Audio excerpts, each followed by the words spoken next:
Здравейте, дами и господа, днес ще говорим за билетите от Националната лотария, като билета нов автомобил, 24 карата, кеш по 10, астро и златните пирамиди. Както виждате, имам състояние на билети, в които не съм спечелил нищо. С това искам да ви препоръча, че това е чиста измама. Този билет нов автомобил го купуват точно за лев и го продават за 2. Чиста печалба. 24 карата се продава на цената от 2 лева като нов автомобил. Само че по същия начин се продава за лев. Кеш по 10. Билетът кеш по 10, както виждаме, се продава за 5 лева. Но се купува за 2,56.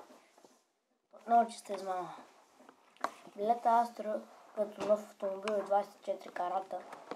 Се продава на цената от 2 лева, но се купува за лев 50. Чиста измама. Билетът от златните пирамиди се продава за 3 лева, а се купува за лев и 54. Отново чиста измама. Коледен пакет. Билетът се продава за 10 лева, а се купува за 5 и 12. Отново чиста измама. Билетът от Национална лотария се продава за 2 лева, а те го купуват всъщност на цената от лев и 3. Отново чиста измама. Отново заговаряме за билетите детелини.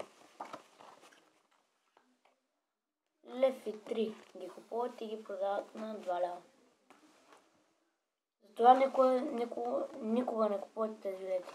Вижте само повторени от билети на златна пирамида. Отново златна пирамида и цяла купчина с златна пирамида. Чиста измама. Наш познат, който се казва Пепи, го извикаха в Националната лотария, защото спечели 300 и няколко хиляди лева. Даха му чека и му казаха да вземе парите от банката. А след като погледнаха билетите, тези от банката, разбраха, че чекът е напълно фалшив. И тези реклами за Захари и Националната лотария, всичко е лъжа. Дами господа, това не се лъжете с тези билети. Ако спечелите 2-3 лева, не повтаряте грешката да вземете още един билет. Това беше всичко от мен. Във Фейсбук може да ме намерите като ония от Фейса. Чао!